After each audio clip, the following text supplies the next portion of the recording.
Quoi de mieux pour lancer une Coupe du Monde que ce genre d'affiche? Frères et sœurs du foot, bienvenue sur la chaîne. Ce soir, on va décortiquer ensemble le premier grand choc de ce mondial 2026. Parce que oui, le tirage au sort nous avait gâtés et les joueurs ont répondu présent. Brésil contre Maroc. La Seleção, quintuple championne du monde, contre les Lions de l'Atlas, demi-finalistes au Qatar et finalistes de la dernière CAN. Une affiche digne d'une finale de Coupe du Monde en phase de groupe. Si tu n'as pas regardé ce match ou si tu veux le revivre avec moi, installe-toi bien parce qu'on a des choses à se dire. Score final 1-1. Un nul qui laisse des regrets, surtout d'un côté. Lequel? On va tout reprendre ensemble, du coup d'envoi au coup de sifflet final. D'abord, plantons le décor. On est au MetLife Stadium de New York/New Jersey, le stade qui accueillera la finale de cette Coupe du Monde. Déjà une indication sur l'importance de cette affiche. Les tribunes, majoritairement habillées en jaune et vert, les supporters brésiliens en nombre, mais les Marocains aussi avaient en fait le déplacement. Du côté brésilien, c'est Carlo Ancelotti aux commandes, l'homme qui a tout gagné en club. Pour son premier match de Coupe du Monde en tant que sélectionneur, il aligne un trio offensif avec Vinicius Junior, Rafinha et Igor Thiago dans l'axe, Marquinhos et Gabriel en défense centrale. Une équipe pleine de talent, sur le papier inarrêtable. Face à eux, le Maroc de Mohamed Ouabi. À noter, absence notable de Naïef Aguerd et Abdehez.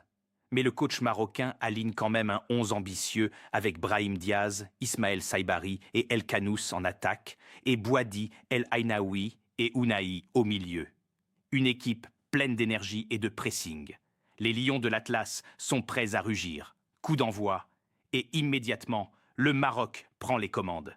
Ce qui s'est passé dans cette première mi-temps, c'est une leçon de football collectif. Les Lions de l'Atlas ont mis en place un pressing ultra intense, organisé, suffocant. Le Brésil, complètement asphyxié, méconnaissable. Le Brésil, cette équipe avec Vinicius Junior, Rafinha, des stars dans tous les sens. Ils ne touchaient pas le ballon, ou presque pas. Les Marocains leur coupaient toutes les lignes de passe, récupérèrent les ballons hauts et repartaient en transition à toute vitesse. 21e minute, et ça paye. Sur une action de transition absolument magnifique, seulement 2 passes suffisent, Ismaël Saibari se retrouve en face à face avec Alisson. Calme, technique, il pique le ballon et bat le gardien brésilien. 0-1 Maroc. Le MetLife Stadium retient son souffle. Les Lions de l'Atlas ouvrent le score et c'est amplement mérité. Le Brésil est dans les cordes. Igor Thiago, préféré à Hendrick pour ce match, avait raté une tête en début de rencontre, une occasion énorme. Et depuis, la Seleção est fantôme. Vinicius Junior court dans tous les sens, mais ne trouve pas les espaces. Rafinha tente des choses, mais se retrouve bloqué par un collectif marocain impressionnant. À ce moment-là du match, on se demandait si on n'allait pas assister à une démonstration totale des Lions de l'Atlas. Le Brésil n'existait pas.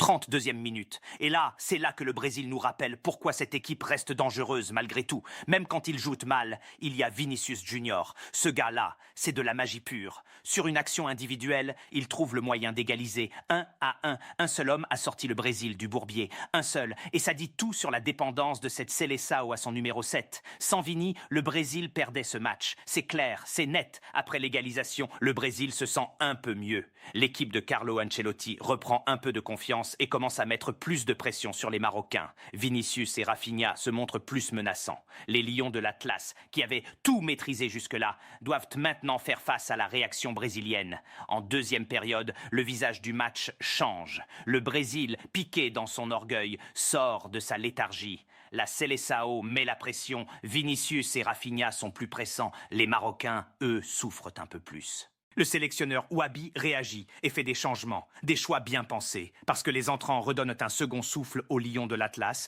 et leur permettent de tenir le coup en fin de match. Les deux équipes se neutralisent. Le match devient plus équilibré, plus haché aussi. Les occasions sont moins nombreuses qu'en première mi-temps, mais les deux équipes cherchent le but de la victoire. 90 plus 8e minute. Ultime frisson. Nil El Ainaoui, entrant marocain, décoche une frappe sèche. Le stade retient son souffle, mais le score ne bouge pas. Le Maroc aurait pu et aurait dû s'imposer sur ce match. Coup de sifflet final, 1-1. Un résultat qui frustre tout le monde, mais qui frustre un peu plus les Marocains au vu de leur domination. Les chiffres confirment ce que les yeux avaient vu. Regardons ça rapidement. Possession, équilibrée, 48% Brésil, 44% Maroc. Mais la possession, ça ne dit pas tout. Frappe au but. 12 tentatives pour le Brésil, 14 pour le Maroc. Les Lions de l'Atlas ont été les plus dangereux. Les deux équipes ont scoré une fois chacune, mais en termes de domination et de qualité de jeu, surtout en première mi-temps, le Maroc méritait plus. Alors qu'est-ce qu'on retient de ce match? Premier constat, le Maroc est une équipe sérieuse, très sérieuse. Ce que les Lions de l'Atlas ont produit en première mi-temps, c'est du football de haut niveau. Organisation tactique impeccable, pressing agressif, transition rapide. Ce Maroc-là peut faire mal à n'importe qui dans ce mondial. Deuxième constat, le Brésil avance masqué. La Seleção a été mauvaise, c'est un fait. Mais ils ont Vinicius Junior et Vinicius, ça change tout. Une équipe capable de s'en sortir avec un point même en jouant mal, c'est une équipe dangereuse. Troisième constat, les regrets sont marocains. Le Maroc aurait pu, et selon moi aurait dû, repartir avec les 3 points. La domination était là. L'efficacité leur a manqué. D'ailleurs, Carlo Ancelotti lui-même avait déclaré avant le match que le Maroc était l'adversaire le plus dangereux du groupe C. Il avait raison. Il a bien vu. Avec ce nul, les deux équipes partagent un point chacune. Dans le groupe C, elles retrouveront l'Écosse et Haïti dans les prochains matchs. Sur le papier, les deux candidats naturels à la qualification sont le Maroc et le Brésil, qui se disputeront probablement la première place du groupe. Prochain match du Maroc le 19 juin face à l'Écosse. Une rencontre à ne surtout pas négliger. Prochain match du Brésil contre Haïti pour confirmer après ce début de tournoi mitigé. Voilà pour ce premier grand choc de la Coupe du Monde 2026. 1-1-1 électrique, un Maroc séduisant, un Vinicius providentiel. On est parti pour un beau mondial, mes amis. Si tu as apprécié cette analyse, laisse un pouce bleu, abonne-toi si ce n'est pas encore fait et dis-moi dans les commentaires, pour toi, qui méritait de gagner ce match? Moi, mon avis est fait. On se retrouve très bientôt pour la suite du mondial. À plus!